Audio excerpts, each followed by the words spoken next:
All right, ladies and gentlemen, so what we're going to be doing is working on our inking animals. Now I have all of the tools that I need here, which means I have a piece of nice thick paper. I have the template of the animal that I would like to draw underneath it. I have a pencil, and I have a thin and thick Sharpie, as well as a little pot of ink and a brush. The first thing that I want to do is I'm going to be tracing my animal. You can do this probably just on your desk, but if you'd like to, you can also use the light table. Just like so. Now it doesn't have to be exact with your pencil, because we can always just change things around and edit them a little bit when we do it with the pen for our ink. Like so.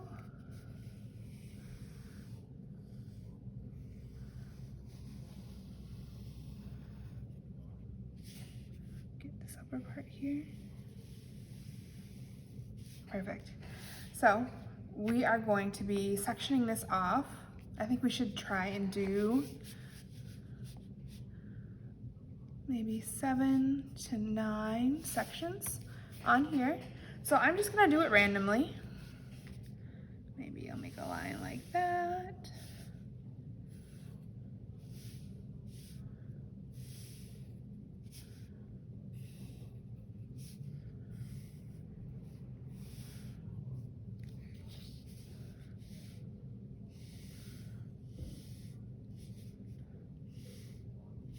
That's 1, 2, 3, 4, 5, 6, 7, 8, 9. You could honestly make a little bit more if you want. And then we also want to section off a couple of sections that we're going to leave blank. So we don't want to be doing our centangles, excuse me, in all of our sections. So I think I'm going to leave maybe this section. I'm just going to mark it with an X. I'm going to leave that section blank, and then maybe this one here. So the sections that I marked off with an X are the ones that I'm going to go into with my colored pencil, and we're going to do our blending techniques just to kind of really drive that home and build on the last project. So that means that all of these other sections are ones that I can do with my Zentangles.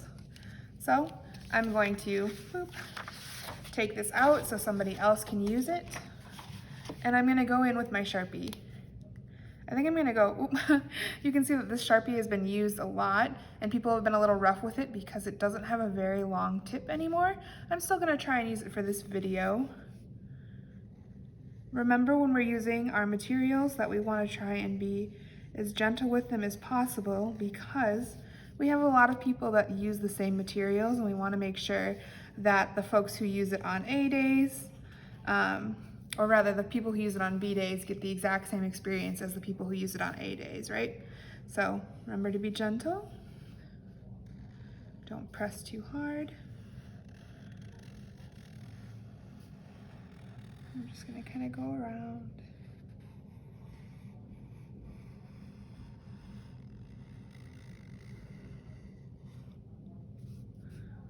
Like so.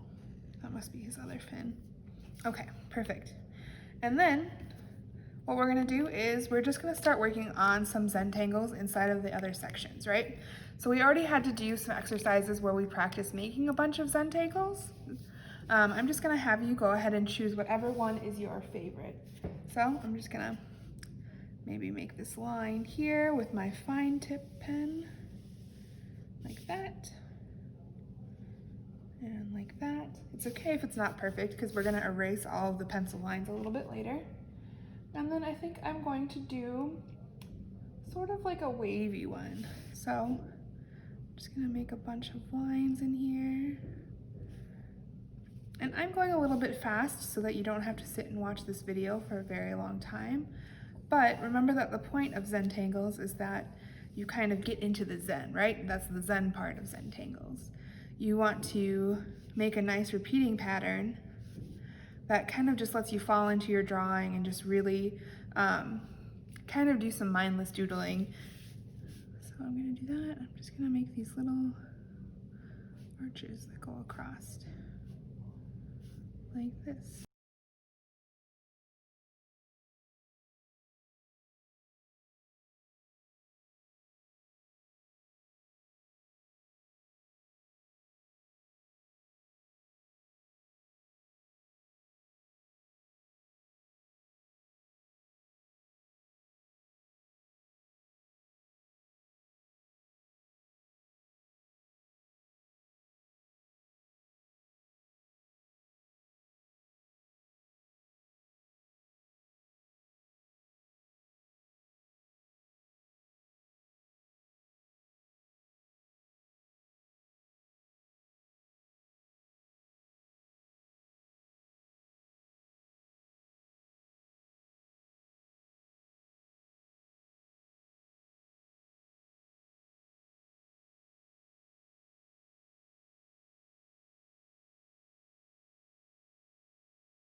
All right, so from there, you're going to fill in all of the rest of the spaces that you have open.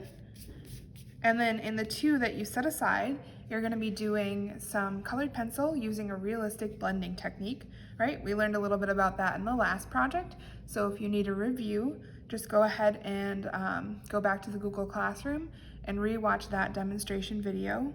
And then to pack up all of your stuff, if your artwork is wet, you can go ahead and set it to dry either along the window wall, or you can put it in the drying rack at the back of the room.